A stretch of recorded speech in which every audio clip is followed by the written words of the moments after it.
احتجاجي درنه کې دلته موږ خويندې رونه ولاړ یو نه سوري درې وانه رونه یو د دوی ښه ماشاءالله ډېر ښایسته دي خويندې رونه دلته نشته لیډیز ډېر کم دي خو زه لږ د دوی ښه چې ما وکتل نو زه ډېر زیات خوشحاله شوم زما دا ورور څه پیغام ورکول غواړي جي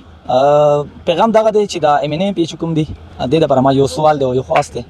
ګوره دې دا خبره کړې وه چې تاسو په 8 فروری باندې راوځئ نو 10 فروری باندې انشاءالله عمران خان تاسو په ماسک کې نو هغه 8 فروری باندې خپل کوم چې کوم د مرشد کوم پاکستاني کوم د خپل وعده نیباو کړه راوتل په ګڼ تعداد سره راوتل او دومره په لیډ باندې دی بهر کړ چې دومره لیډ چیرته هم دی اخیسته نو هغه پاکستاني کوم خپل ځان ته وشو اوس MNA پی چیرته دی نو دینه ما یا سوال دی چې هغه تاسو چې کومه خبره کوله هغه 10 فروری هوتې نشوه اوس نن 22 مارچ دی نو هغه تاسو د عمران خان د رهایی لپاره ارسه وکړ د ورکران د وړکو وړکو کې ورکران راغلي دي تاسو د عمران خان د رهایی لپاره څه وکړو که تاسو دا وایي چې مرتضی ګوهر صاحب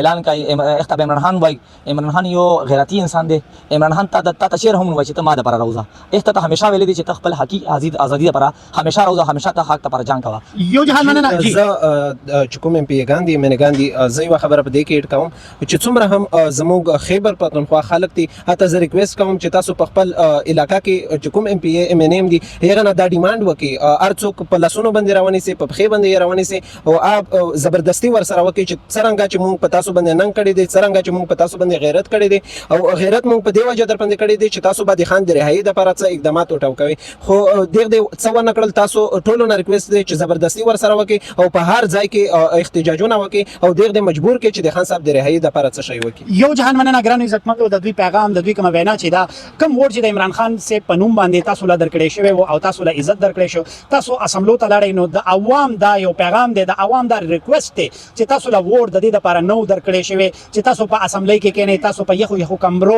کې هلته کېږئ ویدر انجوای کوئ د کوم دا پیغام دی د کوم دا ګیله ده چې تاسو پاسې تاسو له چې کوم ووټ درکړې شوی دی هغه د ازادۍ لپاره دی نو ستاسو نه خواست دی چې د خان د ازادۍ لپاره لومبی اقدام وکړئ موږ له پکار دی چې موږ کوم آزاد کشمیر کې چې کوم پروټیسټ شوی دی موږ هغه فالو کړو هغوی خپل ډیمانډ چې دی هغه په 3 ورځې ټارګټ باندې خپل ډیمانډز خپل داغوی مطالبات چې هغه منظور کړل نو دلته دوی دا وایي چې په مونږ کې څه کمزوري ده چې مونږ خپل خان نشو آزادولی فرحات خان له اجازه راکړئ په خپلو دعاګانو کې یاد ساتئ د الله په امان